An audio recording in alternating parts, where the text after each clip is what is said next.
Makin menghangat diskusi kita malam hari ini di Fokus Terkini terkait dengan reshuffle di ujung waktu atau di ujung hari karena besok kemungkinan ya masih Bang Ali sampai ini Bang Andreas pakai jaket saking dinginnya atau mulai menghangat Bang Andreas? Mulai menghangat ya. Oke, langsung merespon apa yang tadi sudah diungkapkan oleh Gus Coy sebelum saya ke Kang Ujang nanti. Ayo. Jadi ya kalau kita kembali tadi apa yang disampaikan oleh teman saya Pak Jarod, yang memperkuat apa yang disampaikan oleh Presiden sebenarnya. Dalam arti bahwa memang itu kan dimulai oleh Presiden. Dengan Presiden, karena apa? Tentu Presiden punya pertimbangan-pertimbangan. Apapun itu gitu. Bisa jadi politis, bisa jadi kinerja, atau bisa jadi politis dan kinerja. Itu adalah hak Presiden, hak prerogatif Presiden. Dan saya kira di negara demokrasi dengan presidensial threshold dengan kekuasaan yang kita berikan oleh rakyat kepada presiden, presiden mempunyai hak soal itu gitu. Bahwa apa yang disampaikan oleh rakyat, apa yang disampaikan oleh pengamat, apa yang disampaikan kami sebagai partai pengusung dan itu adalah kader dari PDI Perjuangan, tentu adalah hak kita untuk memberikan masukan pada presiden gitu. Dan ya bahwa keputusan kita hormati bahwa apa yang akan diputuskan oleh presiden. Tapi apa yang disampaikan oleh Pak Jarod itu juga punya nilai-nilai objektivitasnya gitu soal ya bahwa kita bisa memperdebatkan soal kinerja tadi gitu. Tapi soal politik itu fakta. Itu politik ya bahwa kita bisa berbeda pendapat sudut pandang soal ini, tapi fakta juga bahwa teman-teman sudah memutuskan untuk melakukan perubahan. Sementara kita bicara soal kelanjutan. Di dalam koalisi ini kita bicara soal kelanjutan bagaimana ini sampai dengan 2024. Selesai dulu kita di sini gitu. Bahwa ada pertimbangan keinginan untuk melanjutkan melakukan perubahan dengan antitesa terhadap apa yang dilakukan oleh Pak Jokowi, tentu ya ini adalah risiko gitu. Risiko dari pilihan itu gitu. Kita menghormati pilihannya teman-teman dari Nasdem. Ya tentu teman-teman dari Nasdem harus menghormati pilihan kami gitu kan. Untuk mendukung Pak Jokowi sampai 2024 dan kemudian kita melanjutkan di dalam perencanaan untuk setelah 2024 gitu. Jadi itu kan soal pilihan gitu kan. Bung Andreas tadi menyatakan bahwa Nasdem tidak beretika. Sebetulnya kita juga ada sektor lain yang harus digali. Saya jawab tidak ada standar etika di situ. Ya, ada satu hal lain yang juga perlu kita sorot. Kita sama-sama koalisi. Sebetulnya antar partai, kemudian kita sama-sama koalisi, kita menilai partai lain dengan cara seperti itu apakah beretika? Nyuruh mundur dengan istilah gentle dan segala macam. Ini apakah itu etika juga gitu? Pertanyaan juga ya. Lah ya saya sudah tanyakan. Sebentar, saya mau lanjutkan. Membantu kawan. Sebenarnya membantu kawan gitu. Itu apakah berkawan yang beretika seperti itu? Kita tanyakan Gus Coy, Kang Ujang seperti apa? Saya mau lanjutkan supaya nggak putus. Singkat saja. Betul. Itu satu. Yang kedua, selalu diulang-ulang bahwa Nanis yang kita usung adalah antitesa dari Jokowi. Sekali lagi, ini bukan pernyataan resmi Nasdem. Nasdem punya standar dalam pemerintahan, dalam melanjutkan pemerintahan siapapun pemerintahan sebelumnya. Ada koridor, continuity atau sustainable, dan perubahan. Saya ingin memberi penjelasan. Bukan hanya soal etika, tapi juga teori. Setiap pemerintahan yang prosesnya dilakukan melalui mekanisme demokrasi, maka sustainable pemerintahan harus dilakukan. Continuity pemerintahan. Seluruh yang baik-baik harus dilanjutkan. Kan? Untuk kepentingan bangsa dan negara. Tetapi secara hukum alam, hukum kemanusiaan, dan hukum di mana saja sebuah bangsa ingin maju, maka harus terus-menerus dilakukan perubahan. Siapa yang hari ini harus lebih baik dari hari kemarin. Besok harus lebih baik dari hari ini. Kalau tidak, celaka bangsa ini. Oleh karena itu, jangan alergi dengan istilah perubahan. Nah, jadi perubahan di sini bukan perubahan revolusi, Tapi perubahan melalui proses demokrasi. Secara sosiologis, Ya, perubahan dan kontinuitas itu adalah bagian yang ya wajar dari oleh karena kami itu memilih Nasdem kontinuitas, menegaskan, gitu. Nasdem menegaskan melalui deklarasinya dan juga disampaikan oleh Mas Anies sebagai calon presiden dari Nasdem, maka ini dinyatakan kepada publik continuity dan perubahan. Dengan semangat perubahan itu artinya menteri-menteri yang bertahan ini akan terus kan memang continuity itu kan ada sesuatu yang harus berkelanjutan. Tapi terus-menerus pemerintahan yang lama ini kan belum tentu sempurna. Dan kita nyatakan tidak sempurna. Pasti ada kelemahan-kelemahan itu. Hukum alam itu manusia dan pemerintahan di mana saja berada itu pasti ada kekurangan. Nah, oleh karena itu harus ada perubahan. Kenapa? Kok seolah ketika ada istilah perubahan itu alergi. Langsung alergi. Ya kemudian mendidik. Baik. Itu seolah itu lawannya Jokowi. Padahal Pak Jokowi. Memangnya kalau yang jadi Ganjar atau Pak Prabowo tidak ada perubahan. Itu ya harus ada perubahan. Harus ada perubahan. Baik. Statis negara itu gawat, bahaya. Kita kasih kesempatan Kang Ujang untuk menanggapi kinerja versus politik tadi. Kita seru untuk berdebat itu, Kang Ujang. Saya melihatnya tetap konsisten pernyataan saya kan. Dari awal saya katakan ini lebih pada dimensi atau faktor politis, ya kan. Karena tadi Pak Kiai sudah menjelaskan, Bang Andreas juga sudah menjelaskan. Bahkan saya pernah berdebat di Metro ya, di TV tetangga lah ya, dengan Bang Abalin gitu kan. Saya mengatakan kenapa faktor politis? Ya informasi itu saya dapatkan mengarah langsung, ya kan, mengarah langsung kepada partainya Pak Kiai gitu loh. Nah, oleh karena itu ya apa yang disampaikan Bang Andreas gitu dan publik di sana mengarahnya kan ke sana. Jadi informasi itu kan saya lengkap, komprehensif. Makanya ketika muncul reshuffle lagi, yang mengarah kepada Partai Nasdem itu loh saya katakan begitu. Jadi saya mengatakan tadi. Bang Profesor Epidego Jaring mengatakan bahwa ada evaluasi dan sebagainya. Saya biasanya begini, akademisi saya agak campur-campur juga dengan perspektif praktis gitu. Biasanya kalau orang mau didongkel, mohon maaf gitu ya, mau diganti itu dicari kesalahannya mana, mana yang kurang, mana yang bolong dan sebagainya. Pasti ketemu. Agar apa? Agar di sini ada argumen untuk mengganti gitu. Ya, tetapi memang ya itulah politik namanya. Itu dimensi politik. Jadi, ya Bang Ali boleh nanti Bang Ali akan menanggapi terkait dengan evaluasi tadi ya. Kang Ujang teruskan dulu. Ya, saya di situ mengatakan bahwa ini dimensi politis lebih kental. Ya, makanya Pak Kiai ya membantah. Ya mestinya memang kita sepakat ya faktor kinerja harus diutamakan. Karena parameternya jelas, indikatornya jelas, apa kekurangan dan kelebihan dari menteri itu. Dan publik juga harus tahu begitu ya, indikator kinerjanya. Jika ingin mengevaluasi, seluruhnya dievaluasi. Memang saya belum melakukan survei. 2 tahun lalu saya melakukan survei, ada menteri-menteri yang bagus, ada menteri yang tidak.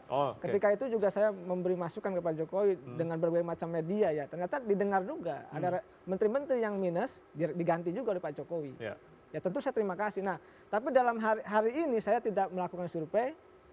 Saya tidak begitu paham kinerja menteri mana yang harus diganti atau tidak. Tentu Bang Abalin KSP yang tahu gitu. Tadi Pak Kiai mengatakan bagus, Bang Andreas mengatakan dapat penghargaan banyak pasti bagus.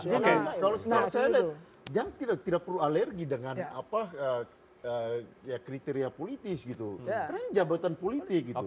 Dan ini malah berangkat dari suatu peristiwa politik gitu. Sehingga memang kalau memang pertimbangannya politik memang itu fakta gitu. Dan ya saya mau katakan bahwa kalau kita pun temannya teman-temannya Pak Kiai harus meninggalkan, ya itu tadi tinggalkan lain dengan senyum bahwa kita berbeda di sini gitu kan.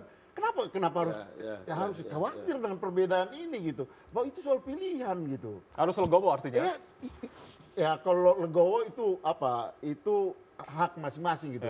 Tapi bahwa pilihan itu harus mempunyai konsekuensinya gitu. Dan ya saya kira kita ini sudah terbiasa, harus mulai terbiasa dengan ketika kita memilih untuk berbeda, kita pun harus berani untuk mengambil posisi yang ya sudah kami ini 10 tahun kami berada di luar pemerintahan dan konsisten dengan itu gitu. Dan ketika kita menang kita ajak kawan-kawan. Tapi kalau ada perbedaan di tengah jalan ya kenapa harus khawatir untuk berbeda dan harus khawatir untuk meninggalkan tempat ini gitu. Ya, Bang Andreas. Ada dua hal yang harus dicermati dengan baik dan ini penting untuk pendidikan politik bagi pemirsa. Ya. Kita perlu juga ada sisi edukasi yang harus disampaikan Ya, juga penting dalam itu, Bang. dialog kita. Yang pertama begini, jangan lupa bahwa presiden itu selain daripada kepala pemerintahan, beliau juga adalah kepala negara. Ketika kepala pemerintahan, maka seluruh langkah-langkah dan kebijakan-kebijakan yang diambil oleh presiden itu adalah kebijakan politik orang bernegara. Kenapa harus ribut tentang persoalan apakah kinerja atau politik? Politik, ya. Sementara kita sadar, kita mengerti bahwa yang mengangkat dan memberhentikan para anggota kabinet, para pembantunya itu adalah hak prerogatif. Saudara boleh bilang secara objektif dan segala macam, tapi kalau presiden memandang itu sebagai subjektif, terus kenapa? Apa perkaranya? Artinya tidak dicari kesalahan-kesalahan tadi Iya, yang sudah artinya kalau diungkapkan. nanti dicari kesalahan, taruhlah seperti Gus Coy atau Kang Ujang menyebutkan, kalau nanti dicari-cari kesalahan, berarti Anda menuduh dong presiden mencari-cari kesalahan. Brother, orang itu dilihat dari dua hal, kan tadi saya bilang, presiden yang memiliki hak untuk memuji, mengagung-agungkan, ya kan, menyokong pemerintahnya, menterinya, dia memberikan reward, dia memberikan punishment. Semuanya adalah hak subjektif yang dimiliki oleh presiden. Baca Undang-Undang Dasar 1945. Dan itulah yang kita sebut dengan dia punya kewenangan terhadap hak prerogatif presiden. Terus kenapa jadi perkara? Ya. Makanya dari tadi saya bilang, artinya kalau sekarang kemudian ada teman-teman partai lain, sesama koalisi atau mungkin pengamat atau mungkin orang lain atau partai dari lain, kemudian memberikan penilaian terhadap sikap yang diambil oleh kawan-kawan dari Nasdem tentang ini dan tentang itu, hal yang biasa kan dalam alam demokrasi. Yang saya keberatan dan saya duduk di sini itu adalah saya tidak mau dari hasil penilaian kemudian komentar orang itu kemudian dituduhkan dialamatkan kepada Presiden Joko Widodo. Saya keberatan itu. Nah, itu saya begini. keberatan. Ya, Gus Coy, silakan. Presiden dipilih oleh rakyat melalui proses demokrasi. Jadi juga harus menerima ketika dikoreksi, ketika kita yang berada di dalam kemudian punya pandangan kenapa ini ada reshuffle. Gitu kan. Dan reshuffle ini dilakukan seperti apa, penilaiannya atas dimensi apa, berpijak dari mana, itu kan wajar. Itu kan wajar. Nah, ketika ada penilaian banyak macam-macam mengacu pada wah presiden ini mereshuffle misalnya kepada Nasdem, mereshuffle Nasdem atas dasar politik karena Nasdem memilih Anies. Sebetulnya kan di sini. Kata siapa itu? Begini, enggak. Ini publik. Nah. Kata siapa itu? Ya kata banyak termasuk macam-macam. Kalau begitu jangan Gus Coy bawa itu atas penilaian Jokowi. Itu loh maksud saya. Iya, itu nggak usah dibantah dulu. Itu bisa dipilah-pilah. Bisa dipilah-pilah. Kami berpikir, maksud iya. Hanya karena berbeda selera, berbeda pilihan mungkin untuk pemilu 2024, kita kemudian dianggap macam-macam. Dianggap tidak etis, dianggap berkaki ganda, dianggap ini kita membantah atau bukan membantah, memberikan renungan sekaligus sudut pandang. Masa begini disalahkan gitu loh. Termasuk ini tadi gitu kan. Ini termasuk ini tadi. Masa begini disalahkan. Masa begini disalahkan. Toh kami setia. Padahal yang berkaki ganda gitu. Sampai 2024. Dan calon presiden itu bukan untuk menjatuhkan hari ini. Untuk menjatuhkan Presiden Jokowi masa sekarang ini, tapi ini untuk pemilu 2004 kan begitu kan? Loh gini kok dipersoalkan sama PDIP ini? Apa yang salah? Gitu loh. Bang Andreas, jawabannya artinya ini kan ketika tapi memang kemudian karena Jokowi itu presiden kadernya PDIP, petugas dari PDIP gitu kan, maka otomatis Syekh itu menjadi sasaran juga, itu otomatis. Tidak bisa Masa otomatis. iya? Tidak Ya bisa kan? otomatis. Tidak begitu dalam orang Masa berdemokrasi iya? berpolitik di Begini, tanah air. Masa iya?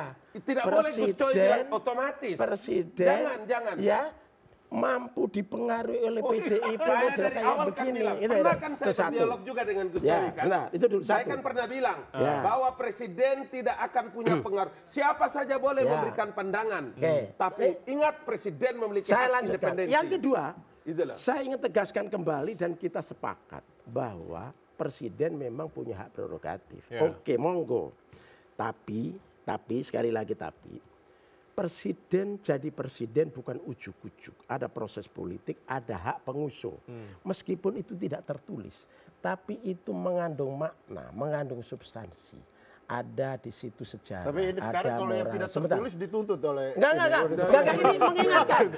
Bahannya mengingatkan, Bang Andre. Oh, Bahannya mengingatkan. Begini, Bos. Gus Coy, Ini ya. hanya Sebentar. mengingatkan. Ini Tapi ada kalau yang ilmunya. tadi- Kalau yang tidak Bung, tertulis yang tadi yang itu berkaitan dengan ada soal ilmunya. etika tadi. Etika Ya, tadi, oke. ada ilmunya. Oh, gitu. Jadi setiap ada narasi, pasal atau bab dalam sebuah undang-undang, itu ketika melaksanakan, itu ada tafsirnya.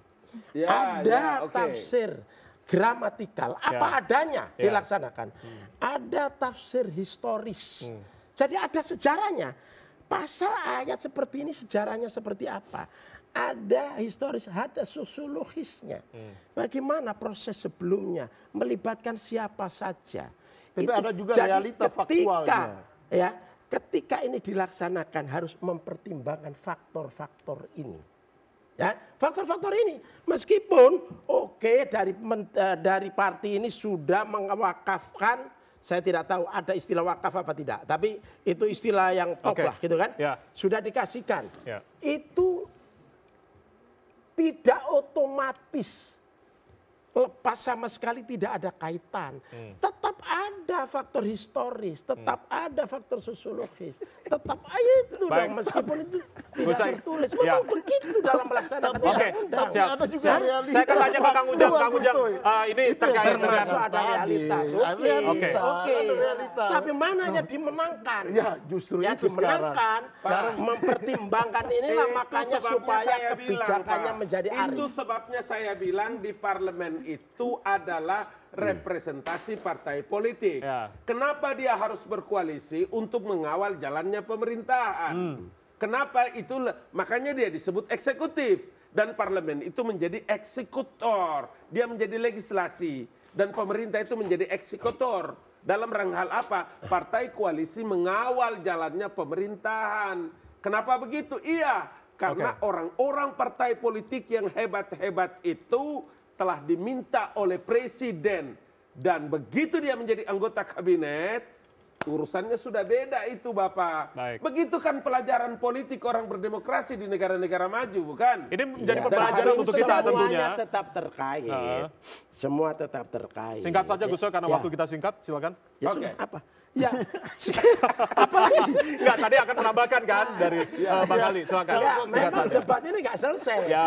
sebelum. Tapi sebelum besok pengumuman, nanti memang Nggak selesai. reshuffle di ujung hari, jadi Karena kita akan memang lihat. Sudut pandangnya Ya. beda. Tetapi Jadi kita sekali akan lagi, lihat. Ya, Baik. sekali lagi Ya. apa yang kita lakukan ini bagian dari proses pendewasaan Baik, di dalam oke. politik. Pendewasaan Jadi politik ya. segala aturan. nanti Sebentar. nih, kalau Segala nanti, Gus Coy, Waktu kita kalau singkat, nanti Bang Ali. presiden benar-benar mengganti atau mereshuffle partai-partai politik tertentu, Oke. saya lagi-lagi ingin mengatakan, pertama kali Anda datang di kabinet dan Ya. istana dengan senyum, maka kembali ke partai politik masing-masing dengan senyum, sumringah. Tidak perlu ada marah-marah, dongkol-dongkol, mau segala macam kepada Oke, pemerintahan. besok Tetap waktu kita sangat berterima singkat. kasih Besok kita kepada akan lihat Presiden Gus Joko Coy. Widodo. Singkat saja, Ini perlu, singkat. Tapi singkat ya. Singkat tidak saja ada. Gus Coy. Tidak ada dongkol. Monggo kerso Tidak presiden. ada dongkol, Monggo oke. kerso presiden. Baik. Monggo kerso presiden. Kita akan Satu. lihat besok. Yang kedua, hal-hal yang kita bicarakan ini di masa yang akan datang ketika Ya. ada koalisi, itu harus nanti. ada Ya, sekarang aja aturan dulu, ya, sekarang aja. yang Sekarang jelas, aja dulu. Harus ada aturan yang sehingga jelas. sesuatu yang sesungguhnya Iya, tidak oke. salah Siap. itu tidak disalah-salahkan. Oke, Ya kan? nanti kita akan lihat besok kira-kira reshuffle di Itu penghujung saya kira hari menjadi karena catatan. memang tadi dikatakan Bang Ali kira-kira Kalau besok Allah atau tidak menghendaki pekan baik ini dan ya. tidak ada aral melintang Besok. menjadi Besok. sikap Besok. Bapak Presiden Oke. bisa Lebih- saja lebih besok cepat, kita lebih akan cepat, lihat. lebih pekan ini, Kita akan lihat. atau bisa saja bulan Nasdem ini. Yang pasti seluruhnya atau lebih seperti cepat, apa? lebih baik, Ya, bukan? baik. Oke, terima kasih Bang Ali, terima kasih Bang Andreas, Gus Coy, terima kasih Kang Ujang, terima kasih sudah bergabung bersama kami di diskusi kita. Kita akan lihat besok kalau kata Bang Ali kalau tidak ada aral lintang, kita akan lihat besok atau lusa. Dan kita harap Gus Coy tetap senyum. Gitu. Tetap senyum yang Gus Coy. Meskipun Kira-kira harus Nasdem meninggalkan. apakah juga masih tersisa di kabinet. Saya Ardianto Wijaya mengucapkan terima kasih atas perhatian Anda. Selamat malam, sampai jumpa. Terima kasih banyak.